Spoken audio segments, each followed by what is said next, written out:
हरे कृष्णा कृष्णा कृष्णा कृष्णा हरे हरे, हरे राम राम राम हरे हरे। जगत गुरु श्रील प्रभुपाद की जय। गुरु महाराज गुरु परंपरा की जय। छठ गोस्वामी वृंद की जय। जगन्नाथ बलदेव सुभद्रा महारानी की जय। पुरुषोत्तम क्षेत्र जगन्नाथपुरी धाम की जय। जगत गुरु श्रील प्रभुपाद व्यास पूजा महामहोत्सव की जय। हरे कृष्णा। आध्यात्मिक यात्रा को आज 142 दिन 13 अगस्त 2020 प्रातःकालीन इस भागवत कक्षा में आप सब लोगों का स्वागत है। जगन्नाथपुरी मानसी यात्रा को आज 66 दिन हो चुके हैं और आज प्रभुपाद की व्यास पूजा है। भगवान के जन्म उत्सव के बाद अगले दिन भगवान के भक्त का भी जन्म है, तो भगवान के परम भक्त भगवान के प्रतिनिधि प्रभुपाद जी का भी आज प्रागट्य है। ओम नमो भगवते वासुदेवाय। ओम नमो भगवते वासुदेवाय। ओम नमो भगवते वासुदेवाय। नारायणं नमस्कृत्यं नरं चैव नरोत्तमं देवीं सरस्वती व्यासं ततो जयमुदीरयं। नश्वपरायं सुभद्रेषु नित्यं भागवतं सेवया। भगवते उत्तम श्लोके भक्तिर्भवति नैष्ठिकी। कृष्णाय वासुदेवाय देवकी नंदनंदनाय च नंदगोपकुमाराय गोविंदाय नमो नमो।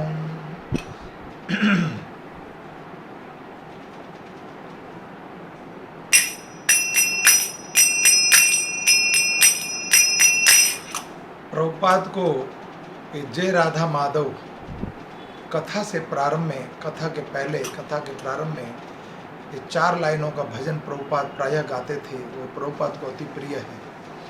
और भागवत गीता का एक श्लोक जो भी बोलेंगे वो प्रभुपाद को भागवत गीता के 700 श्लोक में सबसे प्रिय श्लोक था।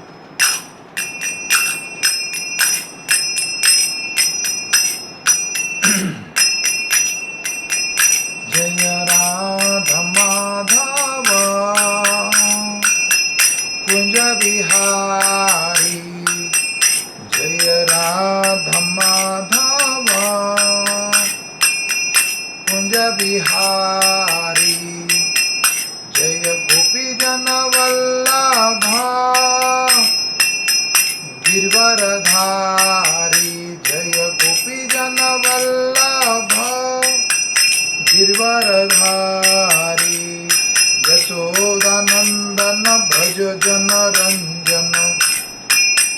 यशोदानंदन ब्रज जन रंजन। यमुना तीरा वनचारी। यमुना तीरा वनचारी। जय राधा माधव कुंज बिहारी। जय गोपी जन वल्लभ गिरवरधारी। जय गोपी जन वल्लभ गिरवरधारी। यशोदानंदन ब्रज जन रंजन। यशोदानंदन ब्रज जन रंजन। उन्नतीरा वनचारी। हरे कृष्णा कृष्णा कृष्णा हरे हरे, हरे राम राम राम हरे हरे। हरे कृष्णा कृष्णा कृष्णा हरे हरे, हरे राम राम राम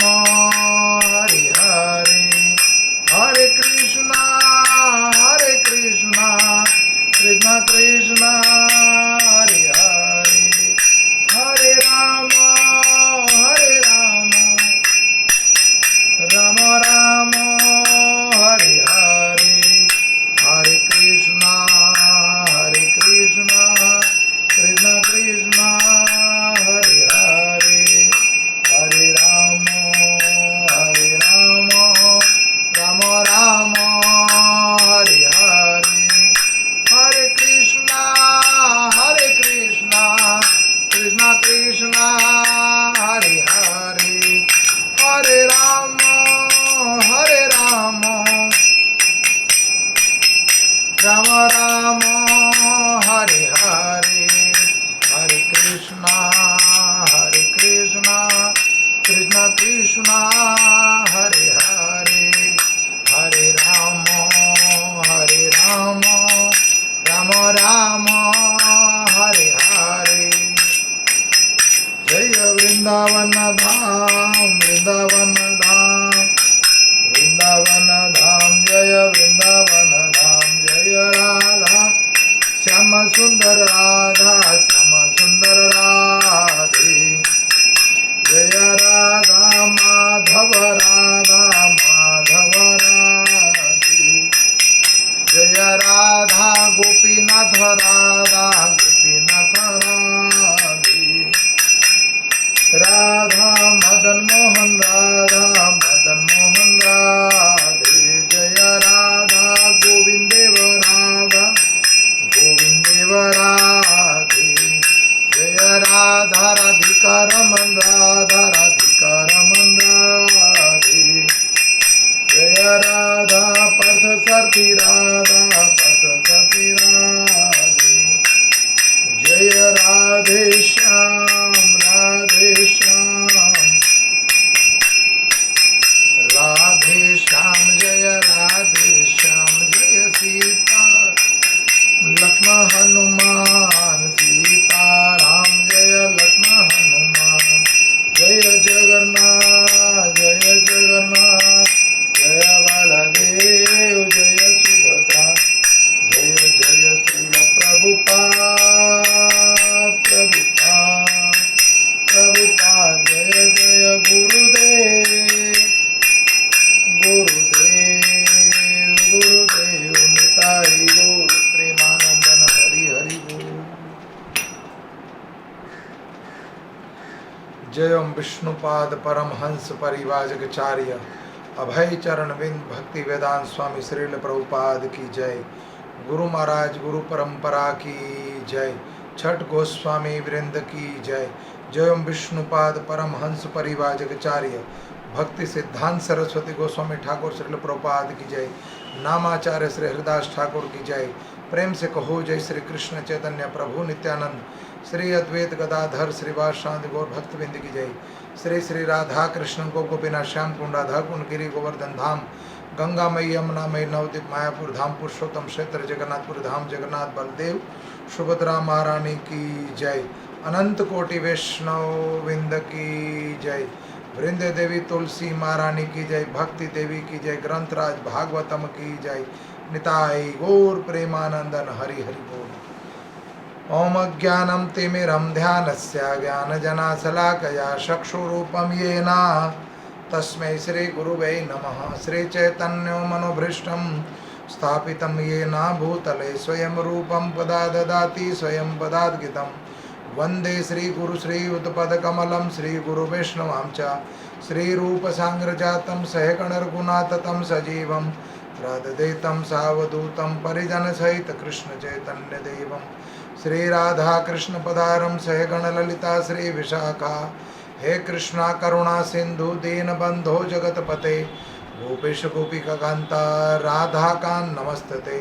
तप्त कांचन गौरांगी राधा वृंदावनेश्वरी वृषभानु सुत देवी प्रणमामि हरिप्रियाय। वंशाकल्पतरुभक्षा कृपा सिंधु एव च पतितानां पावनेभ्यो वैष्णवेभ्यो नमो नमो। अनंत कोटि वैष्णव विंद की जय। हरे कृष्णा। जगत गुरु श्रील प्रभुपाद की आज व्यास पूजा है और प्रभुपाद को भागवत गीता के चौथे अध्याय का ये 9वां श्लोक अति प्रिय था। क्यों? भगवान का जो प्रागट्य हमने कल जन्माष्टमी के दिन मनाया, तो जन्माष्टमी जन्म अष्टमी और भगवान का प्रागट्य, तो यहाँ पर भगवान श्री कृष्ण अर्जुन को उपदेश दे रहे हैं कि हे अर्जुन, जो व्यक्ति मेरे जन्म कर्म को जान लेता है तत्व से, वो पुनः इस मृत्यु लोक में वापस नहीं आता। तो श्लोक है चौथे अध्याय का 9वां श्लोक, जिसमें भगवान कहते हैं अर्जुन को, जन्म कर्म च मे दिव्य दिव्य यो वेति तत्वता त्यव्यक्त्वा देह पुनः जन्मा नेति मामेति चो अर्जुना। हे अर्जुन, जो मेरे आविर्भाव तथा कर्मों को दिव्य प्रकृति को जानता है वह इस शरीर को छोड़ने पर इस भौतिक संसार में पुनः जन्म नहीं लेता, अपितु वह मेरे सनातन शाश्वत धाम को प्राप्त करता है। तो यहाँ इस भगवान इस श्लोक को, ब्रह्म संहिता का ये श्लोक है जिसमें ये बताया गया है कि भगवान का देह अद्भुत है, दिव्य है। भगवान का शरीर भी दिव्य है। जीव और परमात्मा ये दोनों दिव्य हैं, दोनों अविनाशी हैं। तो भगवान और जीवात्मा और परमात्मा को कभी किसी भी हथियार से, किसी अस्त्र शस्त्र से मारा नहीं जा सकता। ये शाश्वत है। इसलिए भगवान कहते हैं जो व्यक्ति मेरे मेरे जन्म उत्सव को, मेरे आविर्भाव को दिव्य तत्व से जो जान लेता है पुनः इस मृत्यु लोक में वापस नहीं लौटता। श्रील प्रभुपाद को ये श्लोक अति प्रिय था कि प्रभुपाद ने भगवान को तत्व से, शास्त्र को, इस महामंत्र को, जो भी हमने हरे कृष्ण महामंत्र गाया, तत्व से जान लिया है। और बद्ध जगत में, इस प्राकृतिक जगत में हर एक प्रत्येक जीव का उद्धार करने के लिए प्रभुपाद ने पूरे विश्व में भ्रमण किया और विश्व भ्रमण करके पूरे संसार में जागरूक कर दिया सभी व्यक्तियों को भगवान कौन है, जीवात्मा कौन है और परमात्मा कौन है। वास्तव में शरीर जो है, जड़ शरीर, ये यहीं छूटने वाला है। इसलिए प्रभुपाद कहते हैं दुर्लभ शरीर जो प्राप्त हुआ है, इस शरीर से भगवत प्राप्ति कर लो, भगवत का धाम, भगवान का धाम प्राप्त कर लो। मनुष्य जीवन दुर्लभ शरीर दोबारा प्राप्त नहीं होने, ये मनुष्य देह दुर्लभ है। तो ये जीवन सार्थक करने का अवसर जो प्राप्त हुआ है, ये प्रभुपाद की कृपा से आज हम बोल रहे हैं आपके समक्ष। तो प्रभुपाद ने मुझ जैसे करोड़ों बद्ध जीवों का उद्धार करने के लिए पद पद चलकर पूरे विश्व का भ्रमण किया है। और प्रभुपाद ने पूरे विश्व भ्रमण में प्रत्येक व्यक्ति को जागृत कर दिया और भगवान के नाम का डंका पूरे विश्व में बजाया है। जब तक प्रभुपाद इस धराधाम पर थे तो प्रभुपाद ने अपनी 12 वर्ष की जो ये भक्ति आध्यात्मिक काल के अंदर 12 वर्षों के अंदर 100 मंदिर स्थापित कर दिए। और ये वैदिक मंदिर की स्थापना इसलिए करी कि बद्ध जीवों का उद्धार करने के लिए। वास्तव में जो हॉस्पिटल बनते हैं शरीर का रोग काटते हैं, लेकिन प्रभुपाद कहते हैं मैं हृदय का रोग, जो हृदय का भव रोग लग चुका है, उसका उद्धार करने के लिए भगवान के ये प्रतिनिधि हैं। तो भगवान के भक्त नित्य इस धराधाम पर उपस्थित हैं। सत शिष्य को ढूंढने की आवश्यकता, सदगुरु तो उपस्थित रहते हैं वायुमंडल में। तो प्रभुपाद ने बद्धजीव के ऊपर कृपा करी। मैं तो अपने आप को सौभाग्यशाली मानता हूँ कि प्रभुपाद के इस भूमंडल पर प्रागट्य होने के बाद हमारा जन्म हुआ इस जड़ जगत में। और प्रभुपाद ने हम जैसे कई बद्ध जीवों का उद्धार करने के लिए इतना बड़ा प्रयास किया। तो आज प्रभुपाद की व्यास पूजा है और प्रभुपाद इस व्यास पूजा महोत्सव में जगन्नाथपुरी धाम यात्रा में आध्यायी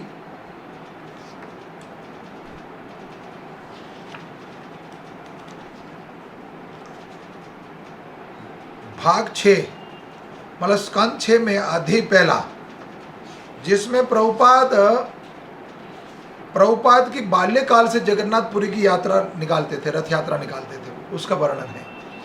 तो कल हमने यहाँ जो कथा को विराम दिया था, राजा पुरुषोत्तम देव की रथ यात्रा के समक्ष जो रथ यात्रा को पथ को झाड़ रहे थे, उसके बाद पर विवाद हुआ कांची के राजा के साथ। उस विवाद को लेकर वो कांची के पर फिर दोबारा युद्ध करने के लिए भगवान श्री कृष्ण और बलराम, जगन्नाथ और बलदेव दोनों उनके सैनिक बन के गए और वो युद्ध जीत गए और कांची के राजा और सेनापति सब युद्ध हार गए।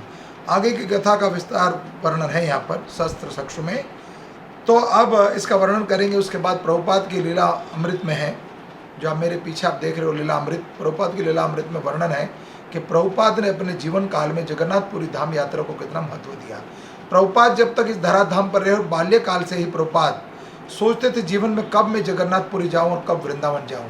वो प्रायः जाते थे रेलवे स्टेशन तक, रेलवे स्टेशन जाके प्रतिदिन ही पूछते थे कितना समय लगता वृंदावन जाने में, कलकत्ता से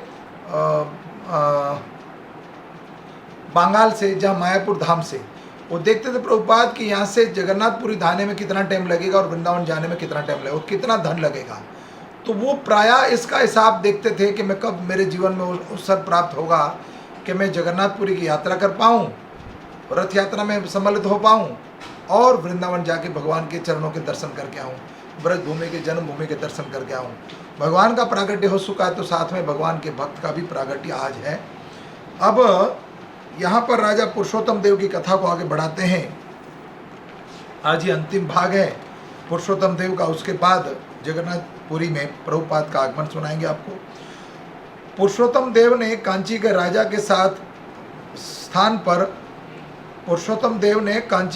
के स्थान पर राजकुमारी पद्मावती को बंदी बना लिया, क्योंकि राजा पराजित हो चुका था और युद्ध में पराजित होने के बाद उनकी पुत्री को बंदी बना लिया एवं राजकुमारी के साथ अपने भावी विवाह विच्छेद का बदला लेने के लिए उन्होंने राजकुमारी का विवाह मार्ग को झाड़ने वाले किसी चांडाल के साथ करने का योजना बनाई।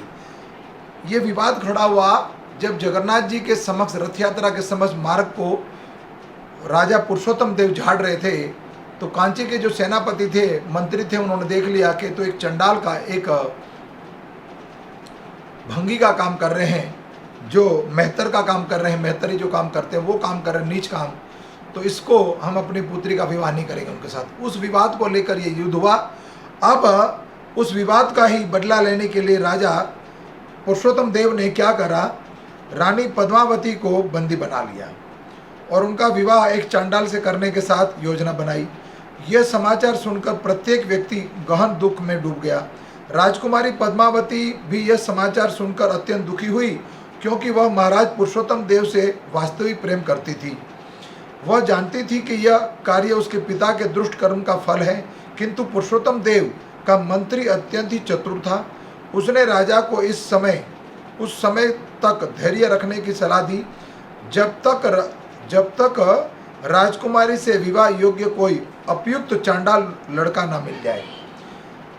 तो पुरुषोत्तम देव का जो मंत्री था बड़ा चतुर था कि ठीक है, आपकी यही इच्छा है कि इनकी पद्मावती का विवाह किसी चांडाल से कर दिया जाए, तो ठीक है, मैं कोई चांडाल लड़का ढूंढता हूँ उनके लिए, योग्य लड़का मिल जाएगा तब उनका विवाह कर देंगे, उस युवक मिल जाएगा। तो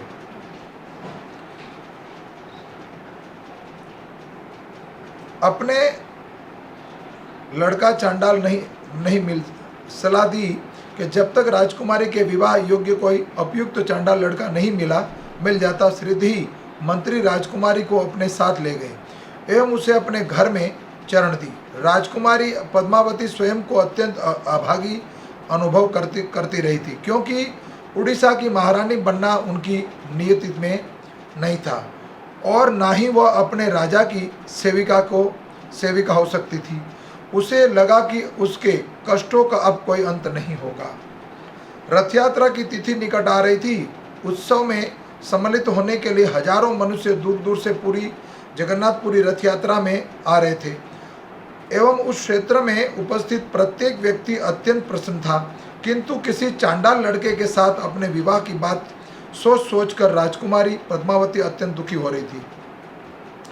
एक दिन मंत्री ने उसके पास आकर कहा कि वह अपने सर्वश्रेष्ठ वस्त्र धारण कर ले, क्योंकि आज उनके विवाह का दिन आ चुका है। जैसे ही पद्मावती ने यह बात सुनी, वह यह सोचकर फूट फूट कर रोने लगी कि अब उसे अपना शेष जीवन किसी चांडाल के घर में व्यतीत करना होगा। मंत्री ने यह कहते हुए उसे सांत्वना दी कि राजकुमारी, कृपया चिंता मत करो और भगवान जगन्नाथ पर विश्वास रखो, वे अवश्य ही आपकी सहायता करेंगे। ये मंत्री धर्मपरायण व्यक्ति था और भगवान पर निष्ठावान था। वहाँ उपस्थित समस्त स्त्रियों ने पद्मावती का अत्यंत आकर्षक श्रृंगार किया और वह एक पालकी में बिठाकर मंत्री के साथ चल दी।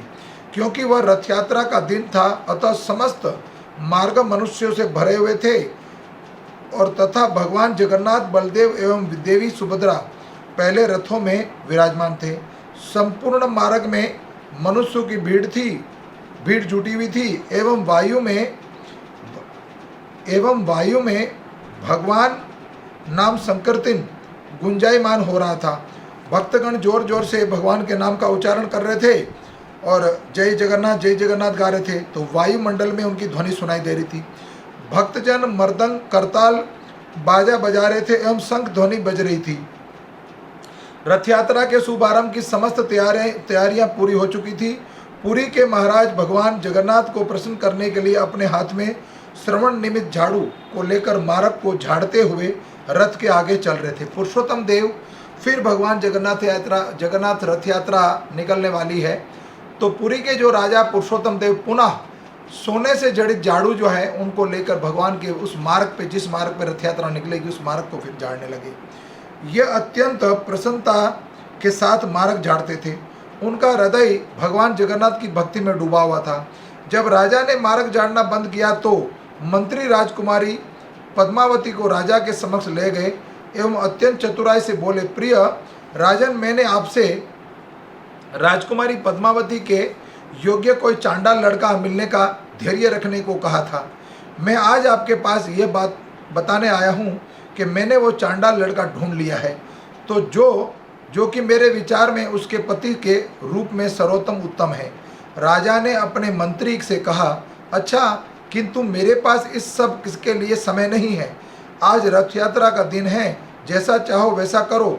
मंत्री मुस्कुराते एवं राजा को उत्तर दिया, किंतु महाराज, जो मार्ग झाड़ने वाला चांडाल मैंने चुना है वो आप हैं। राजा रुक गए और आश्चर्यचकित होकर मंत्री को देखने लगे। उनके होठों पर एक मधुर मुस्कुराहट खिल गई और मंत्री ने पुनः कहा, महाराज, आज आप मार्ग झाड़ने वाले मेहतर हैं। आपने मुझे राजकुमारी का किसी मार्ग झाड़ने वाले चांडाल मेहतर के साथ करने की आज्ञा दी थी, अतः इस समय इस कार्य के लिए मैंने आपका चुनाव किया है। इसके साथ ही राजकुमारी पद्मावती ने मंत्री का आदेश पाकर एक पुष्पमाला राजा पुरुषोत्तम देव के गले में डाल दी तथा राजा ने प्रसन्नता के साथ पद्मावती को अपनी रानी के रूप में स्वीकार कर लिया एवं उन्होंने भी अपने योग्य मंत्री की विलक्षण बुद्धि की बुरी प्रशंसा की और राजकुमारी पद्मावती ने तब चैन की सांस ली। वह इस व्यक्तित्व को पति के रूप में राजा पुरुषोत्तम देव को उस व्यक्ति को पति के रूप में पाकर अत्यंत प्रसन्न थी और जिसको वह प्रेम करती थी एवं जो उसके पद प्रतिष्ठा की भली प्रकार से रक्षा कर सकता था। कांची के राजा द्वारा रखी गई शर्त के अनुसार गणेश जी की प्रतिमा कांची से पुरी में लाई गई एवं भगवान जगन्नाथ के मंदिर में श्रेष्ठ भाग के एक मंदिर में उनकी स्थापना की गई। आज भी वह गणेश प्रतिमा वहां विराजमान है एवं आज भी रथ यात्रा उत्सव प्रारंभ होने से पूर्व पुरी में के राजा भगवान जगन्नाथ के रथ के आगे मार्ग को झाड़ते हैं। तो ये एक चुनौती थी कि अगर पुरुषोत्तम देव हार जाएंगे तो भगवान जगन्नाथ के जो विग्रह हैं, वो कांची के राजा के जो विग्रह गणेश जी हैं, उनकी विग्रह वेदी के पीछे भगवान जगन्नाथ बलदेव को स्थापित करना होगा। अगर कांची के राजा हार जाएंगे तो उनके गणेश जी जो विग्रह हैं वो भगवान जगन्नाथ बलदेव सुभद्रा महारानी के जो विग्रह हैं जहाँ स्थापित हैं रत्न सिंहासन पर सिंह द्वार से जाया जाता है, तो ठीक उनके पीछे उनका विराजमान आज भी वो विग्रह स्थापित हैं। अब जगन्नाथ जी रथ यात्रा में प्रभुपाद लीलामृत से ये कथा है, लेकिन शास्त्र चक्षु में भी इस जगन्नाथ यात्रा में भी इसका वर्णन है कि प्रभुपाद ने जगन्नाथ जी की स्थापना कब की और कैसे की और जगन्नाथ रथ यात्रा कब से प्रारंभ हुई। प्रभुपाद ने इसका वर्णन दिया यहाँ पर प्रभुपाद इस लीलामृत में। एक दिन श्रील प्रभुपाद की एक शिष्या, प्रभुपाद यूरोप जा चुके थे, अपने गुरु की आज्ञा का पालन करने के लिए देश देश भ्रमण करके विदेश गए। तो प्रभुपाद एक दिन श्रील प्रभुपाद की एक शिष्या मालती श्रद्धापूर्वक उनके कमरे में आई और उसने अपने खरीदारी के एक थैले में, जो मार्केट से सामान खरीद कर लाई थी, उस थैले में एक छोटी सी चीज़ निकाली और प्रभुपाद के निरीक्षण के लिए उनके मेज पर रख दी। उसने पूछा प्रभुपाद से, प्रभुपाद ये क्या क्या है स्वामी जी? प्रभुपाद को स्वामी जी कहते थे। श्रील प्रभुपाद ने उधर दृष्टि की और 3 इंच की लकड़ी की गुड़िया देखी। उसका सिर चपटा था और चेहरा मुस्कुराता हुआ श्याम वर्ण का था और आंखें बड़ी बड़ी और गोल गोल थी। उसकी बाहें गोल मटोल आगे बढ़ी हुई थी और धड़ साधारण हरे और पीले रंग का था जिसमें पैर नहीं दिखाई दे रहे थे। श्रील प्रभुपाद ने मूर्ति को सम्मान अर्पित करने के लिए तुरंत हाथ जोड़ दिए और अपना सिर झुका दिया। और तुम भगवान जगन्नाथ को लेकर आई हो, ब्रह्मांड के स्वामी, अनंत कोटि ब्रह्मांड के स्वामी को लेकर आई हो। फलुल नेत्रों से उन्होंने मुस्कुराते हुए कहा, वे कृष्ण हैं, तुम्हें बहुत बहुत धन्यवाद। श्रील प्रभुपाद प्रसन्नता से खिल उठे, जबकि मालती और अन्य लोग अपने अपने आप को धन्य समझ रहे थे कि वे प्रभुपाद को इतना प्रसन्नता देख रहे हैं। प्रभुपाद ने समझाया कि ये भगवान जगन्नाथ हैं और जो कृष्ण का ये साक्षात रूप है और हजारों वर्षों से सारे भारत में पूजे जाते हैं। उन्होंने कहा कि जगन्नाथ की पूजा को 2 अन्य विग्रहों के साथ की जाती है, उनके भाई बलराम और बहन सुभद्रा के साथ। भाव विभोर होकर मालती ने कहा कि कास्ट प्लस के आयात भंडार में जहां उसने जगन्नाथ का लघु विग्रह पाया था, उस तरह के और भी विग्रह थे। श्रील प्रभुपाद बोले कि आपको वहां जाना चाहिए और उन्हें खरीद लेना चाहिए। मालती ने अपने पति श्याम सुंदर से कहा और वे दोनों श्रद्धापूर्वक वहां गए और उस सेट के शेष 2 विग्रहों को खरीद कर ले आए। ये छोटे छोटे गुड़िया के रूप में प्रभुपाद की जो शिष्या थी मालती, वो बाजार से 3 इंच के विग्रह, जगन्नाथ जी के विग्रह बहुत छोटे भी होते हैं, तो 3 इंच के विग्रह को जगन्नाथ जी को ले आए, लेकिन उनके 2 विग्रह जो उनका पार्ट शेष था, बलदेव और सुभद्रा, वो वहाँ रह गए थे। तो प्रभुपाद की आज्ञा से दोबारा गए पति पत्नी और उनको खरीद कर ले आए। श्रील प्रभुपाद ने श्याम मुख मुस्कुराते हुए जगन्नाथ को दाईं ओर रखा। बीच में उन्होंने सुभद्रा का विग्रह रखा जो सबसे छोटा था। उसका मुख लाल वर्ण का था, मुस्कुराता हुआ था। उनका सिर जो है वो श्वेत और गोल था। नेत्र लाल पलकों वाले थे। मुख पर प्रसन्नता लाल मुस्कुरान वाले बलराम को सुभद्रा की बगल में रख दिया। जब प्रभुपाद ने अपनी डेस्क पर स्थापित तीनों विग्रहों पर दृष्टिपात किया तो उन्होंने पूछा कि क्या कोई मूर्ति तराशना जानता है? श्याम सुंदर ने कहा कि वह काष्ठ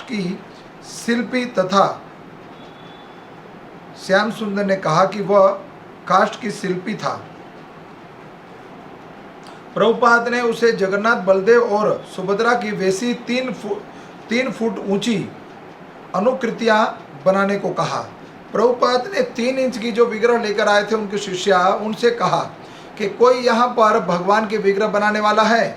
तब श्याम सुंदर ने उत्तर दिया कि काष्ठ की शिल्पकारी है वो।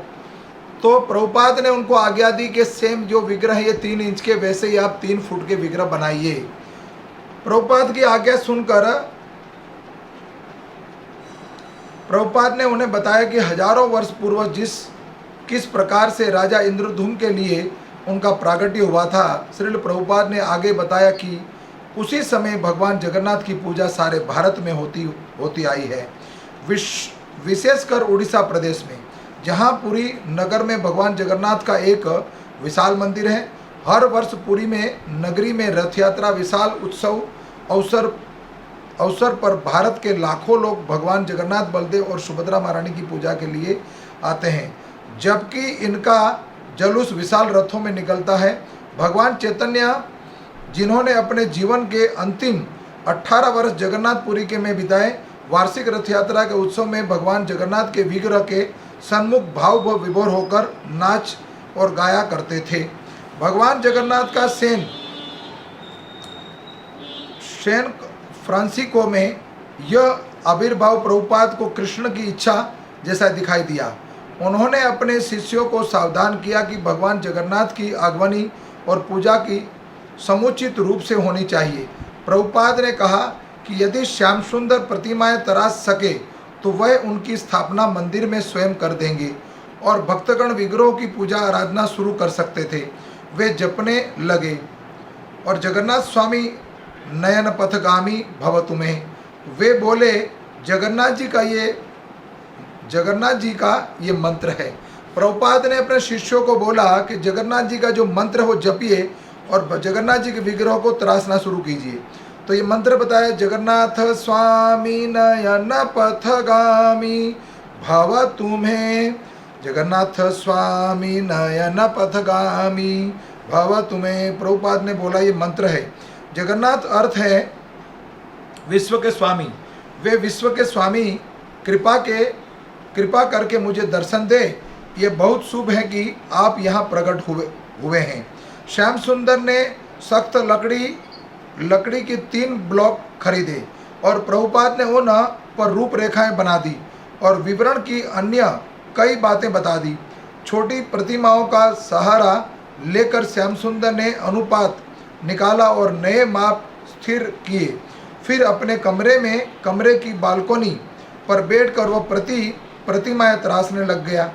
उस बीच में भक्तजन काष्ठ प्लस से शेष लड्डू जगन्नाथ को खरीद लाए और एक साधारण माला में लड्डू जगन्नाथ को